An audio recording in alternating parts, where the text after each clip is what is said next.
بسم الله الرحمن الرحیم. به نام خدای بخشاینده مهربان.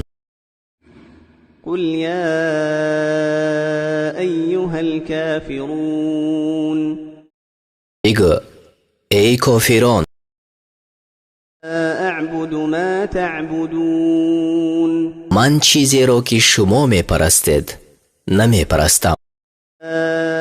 انتم عابدون ما اعبد، و شما نیز چیزی را یا ذاتی را که من می پرستم نمی پرستید.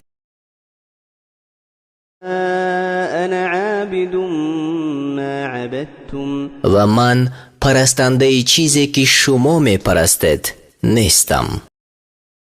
ولا انتم عابدون ما